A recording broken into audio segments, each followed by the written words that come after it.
Hello दोस्तों, आज हम जिब्राल्टर जल संधि के बारे में पढ़ेंगे। सबसे पहले ये समझेंगे कि जिब्राल्टर क्या है और जिब्राल्टर जल संधि क्या है। दोस्तों, जिब्राल्टर और जिब्राल्टर जल संधि दोनों ही अलग अलग हैं। जिब्राल्टर एक जगह का नाम है जो ज़मीन का टुकड़ा तो स्पेन से जुड़ा हुआ है, लेकिन इस पे वर्तमान में कंट्रोल ब्रिटिश गवर्नमेंट का है। तो इसको हम मैप पे ठीक से समझ लेते हैं। देखिएगा, ये जो नीचे व्यू दिख रहा है आपको पहाड़ी, इस टाइप का व्यू वहाँ पे बनता है। इसको हम मैप पे और अच्छे से समझते हैं कि जिब्राल्टर कहाँ पे है। ये जैसे मैं इसको जूम आउट करूँगा तो यह यहाँ पे शो कर देगा।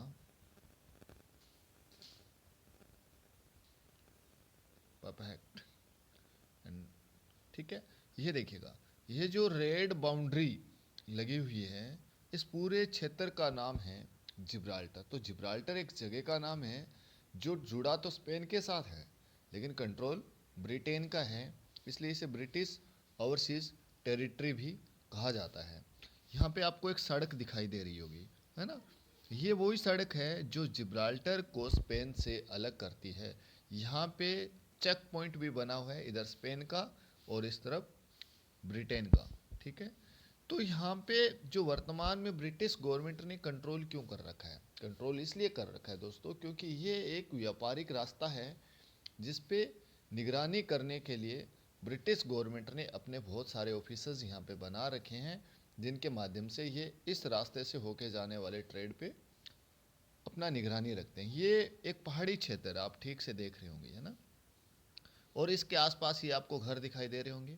ठीक है, यहीं पे सारे की सारी जो ये कॉलोनी है, ये ब्रिटिश की कॉलोनी है, और पूरा का पूरा इस पहाड़ी के चारों ओर ह्यूमन सेटलमेंट है, यानी लोग बसे हुए हैं। ठीक है, तो जिब्राल्टर हमें समझ में आया कि जिब्राल्टर एक जगह का नाम है। तो अब हम समझते हैं कि जिब्राल्टर जल संधि क्या है। दोस्तों, ध्यान रखना, जब भी जल संधि का नाम आता है तो जल संधि का मतलब ये होता है कि वो दो अलग अलग जमीन के टुकड़ों को जोड़ेगी। ठीक है, और दो अलग अलग जमीन के टुकड़ों के बीच से होके गुजरेगी और दो अलग अलग सागरों को जोड़ेगी। तो यहाँ पे जमीन के टुकड़े कौन से हुए? नंबर एक तो ये यूरोप, ठीक है, यूरोप, और दूसरा हो गया हमारा ये वाला अफ्रीका। ठीक है, और इन दोनों के बीच से होके जो ये पानी का रास्ता जाता है, इसे हम कहते हैं जिब्राल्टर जल संधि।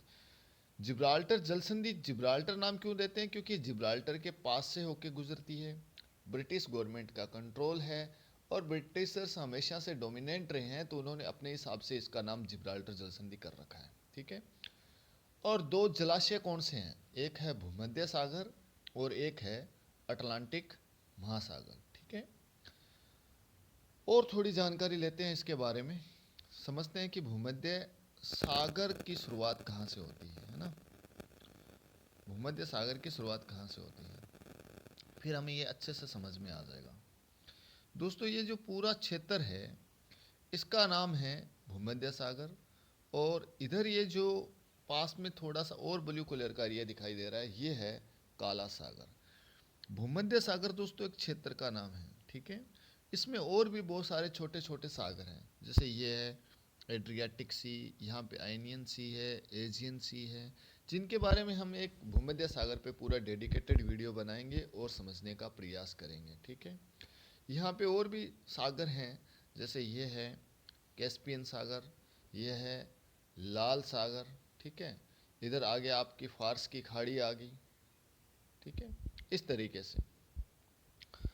तो अब दूसरा क्षेत्र कौन सा जोड़ता है जिब्राल्टर जल संधि? वो जोड़ता है ये वाला, पूरा का पूरा ये क्षेत्र जो ब्लू कलर में दिखाई दे रहा है, इसका नाम है अटलांटिक महासागर। तो जिब्राल्टर जल संधि दो सागरों को जोड़ती है, वो है एक अटलांटिक महासागर और दूसरा है भूमध्य सागर। थोड़ी और अगर हम जिब्राल्टर जल संधि को समझने का प्रयास करें तो दो देशों को जोड़ती है, जिसमें एक है स्पेन और एक है मोरक्को। स्पेन यूरोप का पार्ट है और मोरक्को है अफ्रीका का पार्ट। कई बार ये क्वेश्चन भी आता है कि जिब्राल्टर जलसंधि की चौड़ाई कितनी है।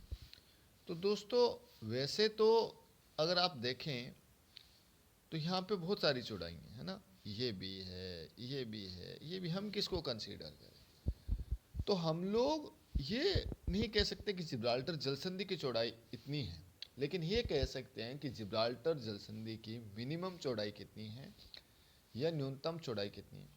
वो दोस्तों इन दो पॉइंट के बीच में से ली जाती है, एक पॉइंट ये है और एक पॉइंट ये है, और यहाँ से लेकर के यहाँ तक की चौड़ाई है 13 किलोमीटर। इस पॉइंट का नाम है दोस्तों पॉइंट मोरोकी, जो स्पेन के अंदर है, और इस पॉइंट का नाम है साइरस, जो मोरक्को के अंदर है। ठीक है, तो साइरस मोरक्को का पॉइंट है और मोरोकी है वो स्पेन का पॉइंट है, और जिब्राल्टर जलसंधि की न्यूनतम जो चौड़ाई है वो 13 किलोमीटर है। ठीक है, और इसको अगर देखें तो ये जो आपको रास्ता दिखाई दे रहा होगा, ये वाला चैनल, इसी चैनल का नाम ही क्या है?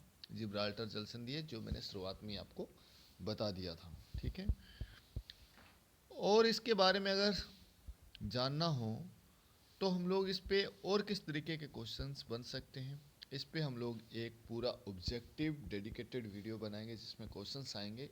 आज सिर्फ हमने ये देखा कि जिब्राल्टर क्या है और जिब्राल्टर जलसंधि क्या है।